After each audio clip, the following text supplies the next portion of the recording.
on revient à vous, M. Descalar. Voilà, ben après, maintenant, les prochaines échéances, c'est quoi? Là, on est en été, c'est le moment où, en général, on a des lois de finances complémentaires.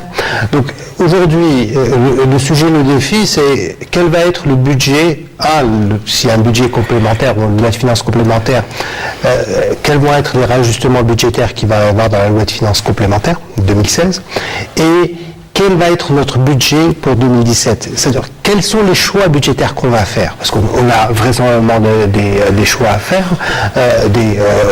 Donc ça, c'est une des priorités. L'autre priorité extrêmement importante, c'est les réformes sur le terrain en termes d'environnement des affaires, d'investissement, d'attraction de l'investissement national et étranger. On a besoin de tous les investissements. Donc c'est la priorité. Les chantiers ils sont simples. C'est environnement des affaires, attractivité réelle des investissements concrètes, et système financier. Notre système bancaire financier a besoin de se réformer de façon très importante. On en a besoin. On a fonctionné avec sans système financier développé, évolué, mais les prochaines années, on ne pourra pas fonctionner de cette manière-là. On aura besoin d'aller sur nos marchés pour financer des infrastructures, donc on a besoin de marchés financiers qui fonctionnent. Les entreprises auront besoin des marchés financiers pour pouvoir se financer. Ils auront besoin d'une bourse qui fonctionne. Donc là, on a des réformes extrêmement importantes. Cette possibilité avec les bonnes dont vous parlez, l'équation un peu compliquée, réussir la phase de gestion, de dépenses et en même temps ne pas interrompre les projets en cours, parce qu'il y a beaucoup de projets aussi. Justement, je voulais revenir sur cette question du communiqué ou de la dépêche de l'APS. Moi, je pense, c'est un point de vue personnel, je crois que la publication je crois que c'est quelque chose qui a été fait exprès. Parce que quand le ministre parle de changement de mode de financement, ça veut dire quoi? Ça veut dire que les techniques utilisées avant, celles du fonds de régulation de recettes, ne vont plus exister. Pourquoi? Tout d'abord, le fonds va être asséché cette année pratiquement, ou bien au plus tard au début de 2017. Il y a plus d'argent. Non, l'État ne pourra plus utiliser la technique de baser une loi de finances sur un prix bas en espérant un prix élevé, ce qui permet d'avoir un fonds de régulation. Mais là, vous avez 65%, comme le disait tout à l'heure, professeur Jaoub. J'ai pas terminé, non. Pour les salaires uniques. Non, je parle du mode de financement, pour revenir au mode de financement. C'est une manière de dire que la manière de gérer le déficit budgétaire tel qu'il a été fait est obsolète, on ne peut plus. Pourquoi? Parce que le baril de pétrole a baissé. Donc il faut trouver d'autres formes. Et là, on revient à ce qu'on appelle au classique, c'est-à-dire avant on utilisait l'épargne de l'État, c'est-à-dire les réserves. Maintenant on prévoit dans le gouvernement des ménages. Avec le travail. Non, l'emprunt, ce qu'on pourrait appeler l'emprunt, pas uniquement les ménages, parce que je ne pense pas que les ménages vont intervenir, puisque même les entreprises sont sollicitées et elles risquent de vivre des problèmes. Pourquoi? Parce que si les entreprises qui ont besoin de leurs finances pour fonctionner doivent acheter des obligations, retirer de l'argent des banques pour le réinjecter dans une... Non, c'est pas ça. Ça peut gêner le fonctionnement d'une entreprise. Si moi j'ai de l'argent qui est au trésor et que je dois utiliser pour investir ou bien pour me redéployer. S'il est dans un emploi, je vais avoir des difficultés pour le retirer. Ça peut mettre du temps. Pour revenir au mode de financement, et il faut savoir que si le gouvernement a rendu public ces chiffres-là, c'est un point de vue personnel, je pense qu'il prépare l'opinion à de nouvelles mesures. Ces nouvelles mesures pourraient être prises dans une loi de finances complémentaire, parce qu'il n'y a pas de miracle. Quand on n'a pas d'argent, il faut chercher l'argent.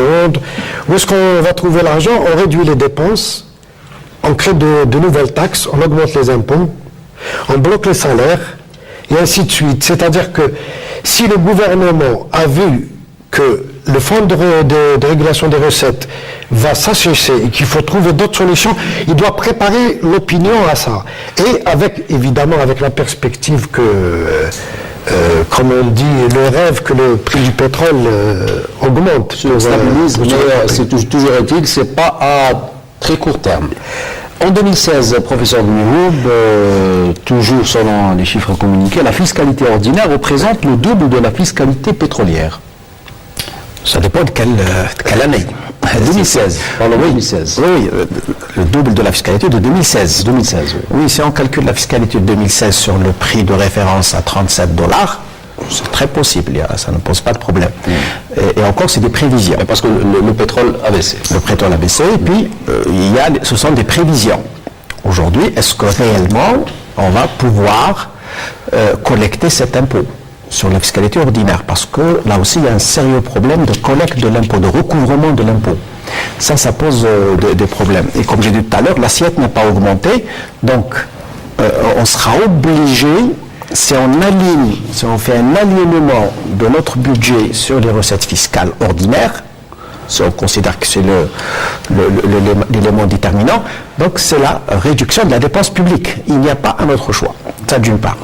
De deux, ce qui est inquiétant, et là je pense que c'est le problème de réforme structurelle, ce qui est inquiétant dans notre pays, c'est le fonctionnement de l'économie.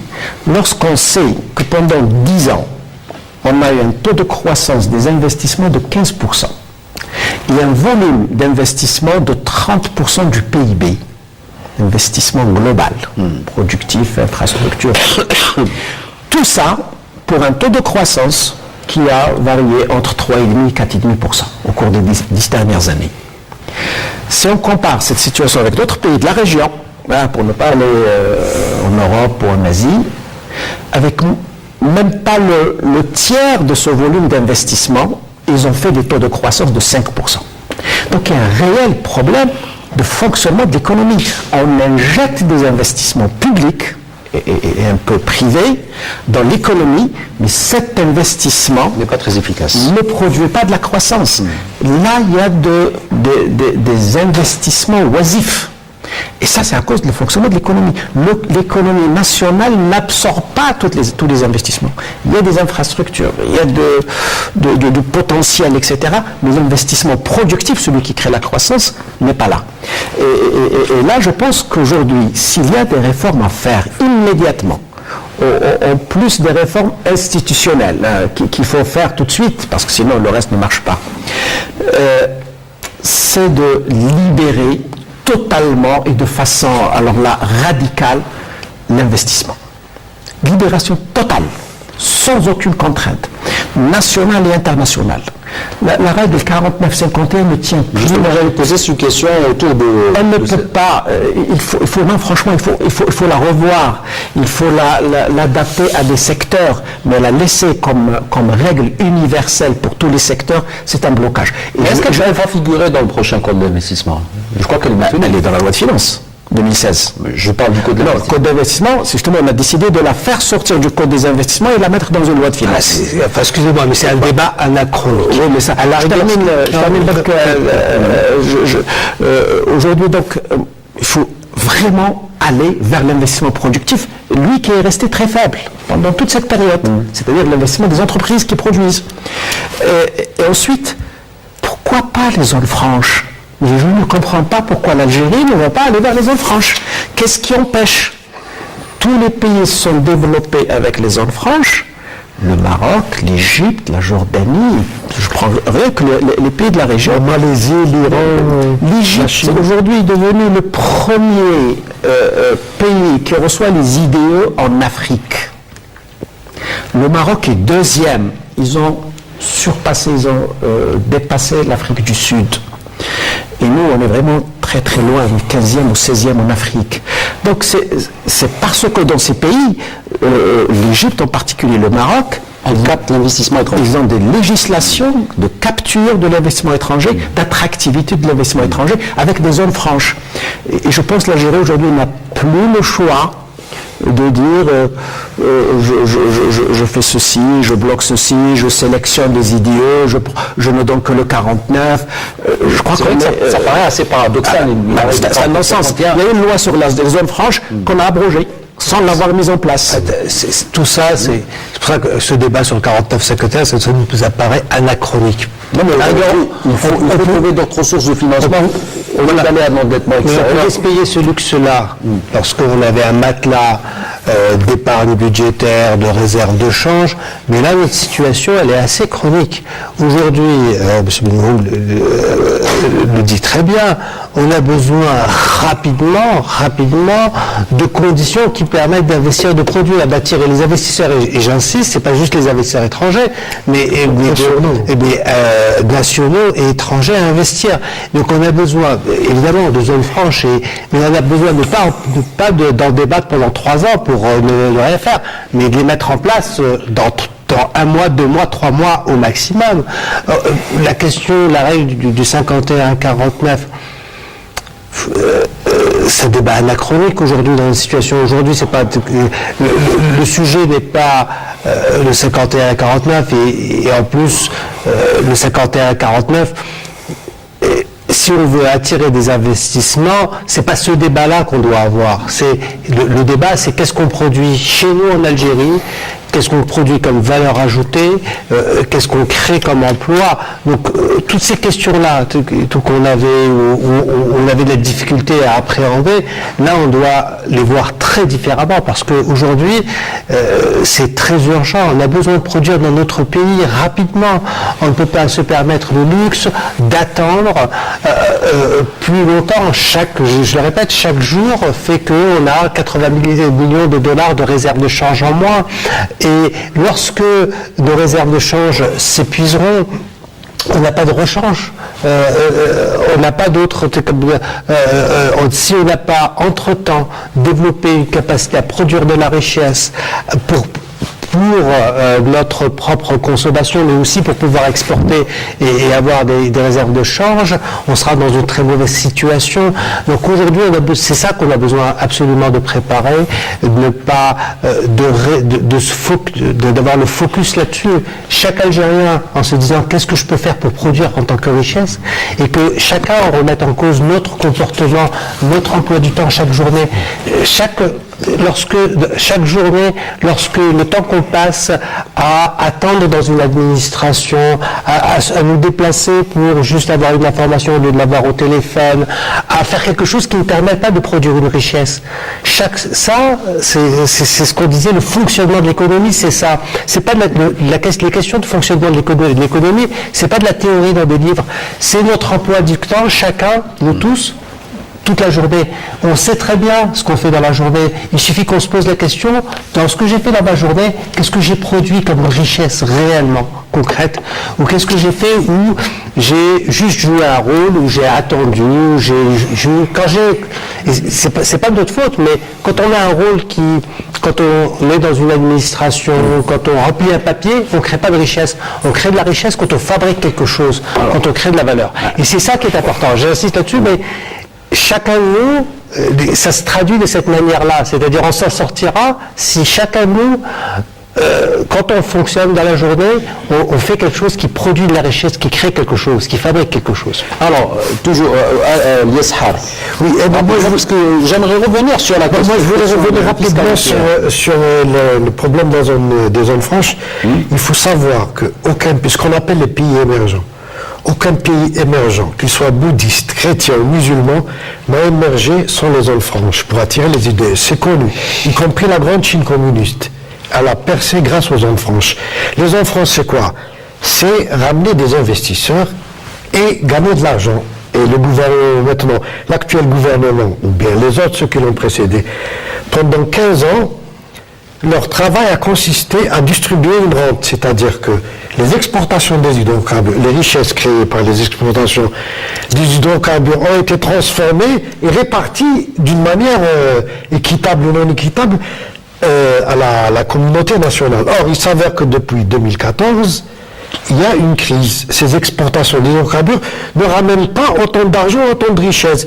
Bon, jusqu'à présent, le gouvernement a intervenu comment? Il a intervenu par l'épargne de l'État, c'est le fonds de régulation des recettes, et le glissement du dinar. Il ne faut pas oublier que depuis 2014, le dinar a reculé entre 20 et 30% par rapport à l'euro et le dinar. Et ça, on le constate dans l'augmentation des prix parce qu'on importe tout. Et maintenant, c'est-à-dire à partir de fin 2016-2017, ceux qui vont gouverner ce pays-là n'auront plus cette rente à distribuer. Ils devront créer les conditions de création des richesses qu'il faut distribuer. C'est ça le fond du problème, je crois. Alors là intervient l'investissement, le climat des affaires, la lutte contre la corruption, le développement de nouvelles technologies. J'aimerais rester, avant de passer à l'endettement extérieur, revenir un peu sur la fiscalité, professeur Boumnioud. Et là, ce chiffre qui nous a été communiqué il y a quelques temps par le ministre des Finances, la fiscalité, elle est payée à 99% par 12 wilayas seulement sur 48. Comment expliquer cela? Je n'ai pas un commentaire à faire sur ça, mais ça dénote qu'il y a un sérieux problème d'aménagement du territoire. Ça, c'est le premier point. Ça ne veut pas dire que les autres wilayas sont en dissidence ou sont je ne sais pas quoi. Non, il y a un problème. Ça veut dire que, à part les 12 wilayas, le reste, c'est le désert. Ça, c'est la première lecture qu'on peut faire. S'il y a 12 wilayas qui versent 99%... C'est des wilayas budgétivores, tout simplement. C'est pas normal. Voilà. C'est pas normal qu'un territoire comme l'Algérie produit ce genre de situation. Ce sont des anomalies. Je ne crois pas à cette statistique. J'ai une réserve. Mais si c'est vrai, c'est encore plus grave. C'est inquiétant que l'aménagement du territoire en Algérie n'a jamais existé ou qu'il n'a servi à rien, puisque la richesse est restée concentrée dans 12 wilayas, alors que le reste de l'Algérie est dans le désert total. Le désert fiscal, mais derrière le désert fiscal, il y a le désert économique et social. Donc ça, c'est inquiétant. C'est encore plus grave de dire ça. Ou alors, ces 12 wilayas sont dans l'informel, plutôt le commerce d'importation, sont localisés dans certaines wilayas, etc., etc. Donc c'est une question d'aménagement du territoire et c'est une anomalie dans le fonctionnement d'une économie. Maintenant, la fiscalité algérienne, elle est basée sur le principe de l'équité, l'égal traitement du citoyen devant l'impôt, mais quand on regarde de près, la loi de finances 2016, on note que la fiscalité... Il y a deux collèges, vous voulez dire qu'il y a deux collèges? Pas jusque-là, non, sur la nature des impôts. Ouais. Nous avons la TVA, qui est un impôt, j'allais dire, tout consommateur paye l'impôt. On ne tient pas compte de la fortune ou de la richesse ou du patrimoine. Vous achetez un produit, une bouteille d'eau, et elle a de la TVA, elle est identique pour tout le monde. Puis la deuxième catégorie des impôts, c'est les impôts sur les revenus. Et on note qu'il y a une injustice sur l'impôt sur les revenus, par exemple. Ce sont les revenus fixes, les revenus salariaux, qui supportent le plus cette fiscalité. C'est-à-dire que les revenus non fixes, les revenus qui sont liés à une activité, un commerce, etc., ces impôts souffrent d'un problème de fausse déclaration. C'est une réalité, c'est vraiment la fausse déclaration, elle est ambiante. Et donc, vous trouvez quelqu'un qui gagne beaucoup d'argent à partir de son activité, de son business, tout à fait normal, mais parfois il paye moins que le fonctionnaire. Donc pallier le déficit de l'évasion fiscale pourrait constituer une alternative sérieuse? Absolument. Rétablir la justice devant l'impôt déjà c'est quelque chose d'éthique. Et ensuite, que ceux qui déclarent leurs revenus honnêtement ne soient pas mis en concurrence ou dans une situation d'injustice par rapport à son voisin qui ne déclare pas, etc., etc. Donc là, ça relève aussi d'un problème de concurrence sur le marché. Parce que si vous payez moins d'impôts que votre concurrent, il aura un avantage sur vous. Donc ce sont des questions, encore on revient sur le fonctionnement de l'économie. Donc la fiscalité algérienne mérite d'être revue aussi pour plus d'équité et pour plus de dynamisme pour l'économie. C'est un vrai sujet, puis on n'a pas le choix de revoir entièrement notre fiscalité. Mais ce qui est soulevé là est extrêmement important. Notre fiscalité est inéquitable. Mais pour la revoir, on est obligé de remettre à plat et de revoir le fonctionnement de notre fiscalité. Parce que comment ça se passe aujourd'hui? Aujourd'hui, en fait, on a un système fiscal où on va chercher l'impôt les gens qui payent l'impôt, c'est ceux qui sont obligés de payer. On a des méthodes d'imposition qui se limitent en fait à une niche d'imposition très restreinte. Exemple, la TVA, vous parliez de la TVA tout à l'heure. Comment ça se passe chez vous?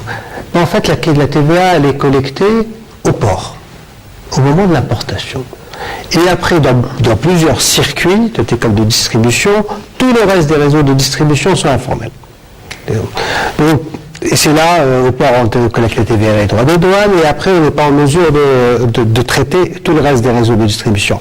Mais c'est notre faute aussi, parce que dans le réseau de distribution, on a des taxes qui sont anormales, comme on a la TAP, qui est le pourcentage du chiffre d'affaires, qui n'est pas adapté au réseau de distribution, par exemple. C'est-à-dire, on ne peut pas imposer des réseaux de distribution qui ont des marges très petites, quoi, et tout, avec un impôt en pourcentage de chiffre d'affaires.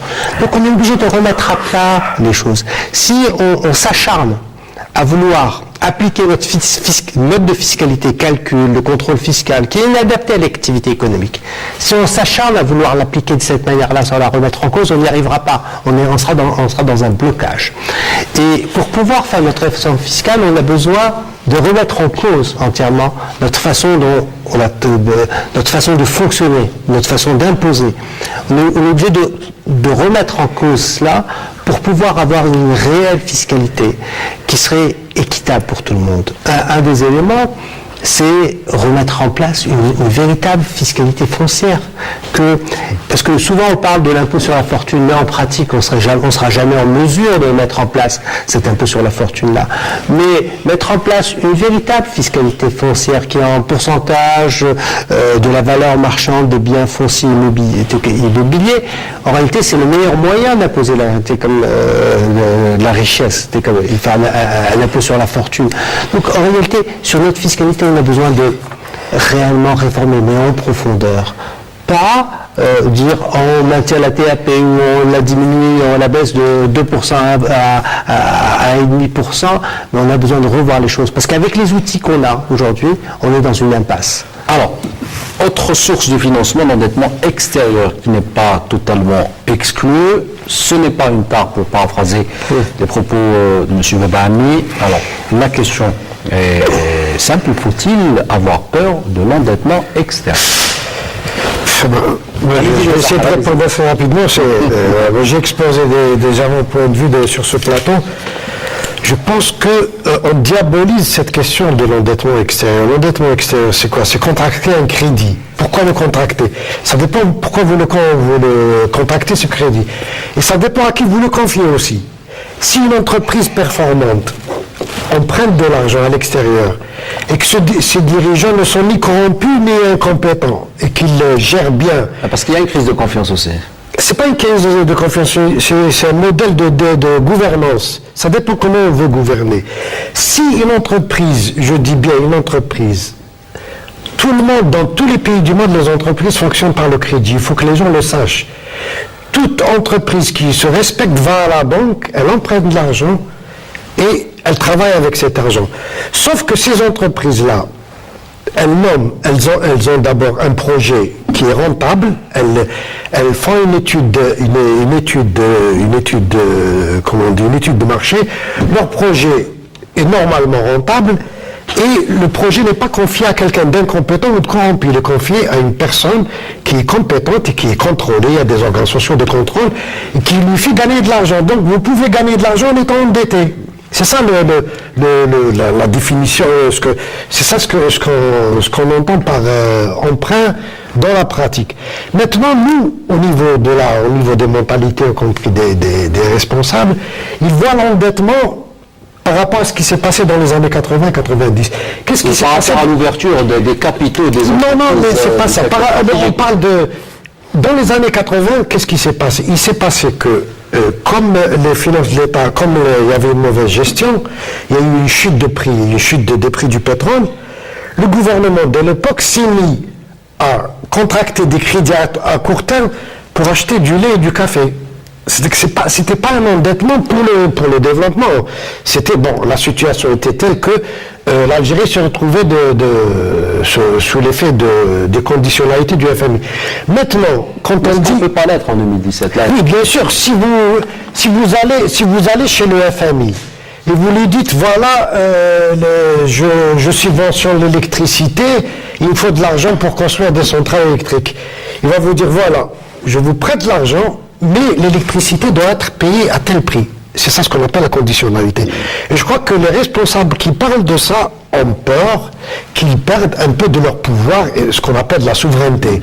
Maintenant, diaboliser le crédit, et là, les gens sont d'accord avec vous dites pourquoi tout le monde emprunte pour travailler. Professeur, ce n'est pas une tare.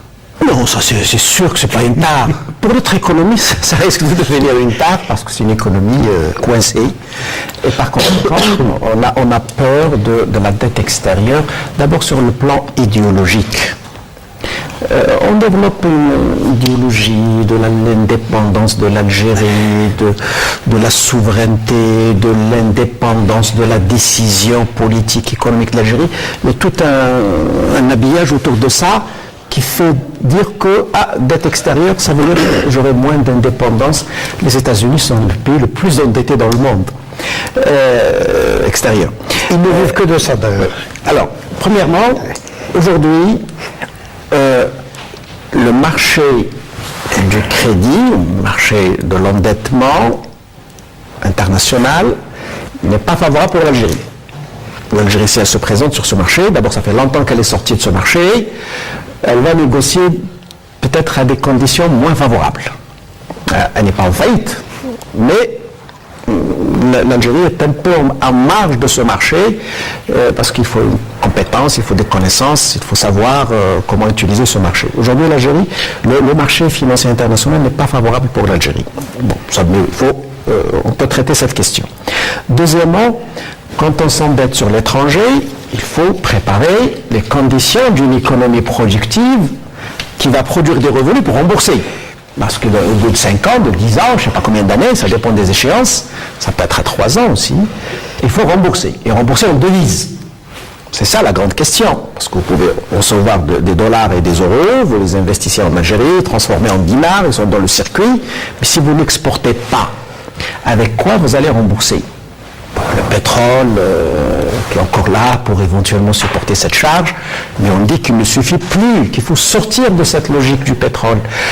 Et donc, se pose la question, je vais m'endetter à l'international, mais pour les mettre où et pour exporter dans le cadre d'une diversification, le financement de la diversification, exporter et pouvoir rembourser dans 5 ans ou 10 ans. S'il n'y a pas ce modèle économique à mettre en place, un modèle économique avec son modèle de financement, articulé, qui a une cohérence, avec des cash flows qui seront générés avec le temps, au bout de 3 ans, 4 ans, 5 ans, 10 ans, c'est vrai, ça fait peur l'endettement extérieur parce qu'on ne pourra pas payer. Mais je pense qu'avant d'aller à ça, ou du moins segmenter l'économie et voir quels sont les secteurs où c'est possible, Sonelgaz ou Sonatrach peuvent aller à l'endettement international. C'est-à-dire, on ne va pas, c'est le pays qui va à l'endettement international collectivement, solidairement, etc. Non, je dis à Sonatrach, allez-y, vous allez soulager le budget de l'État, enfin les réserves de change, parce que Sonatrach a une capacité de remboursement. Peut-être Sonelgaz, etc.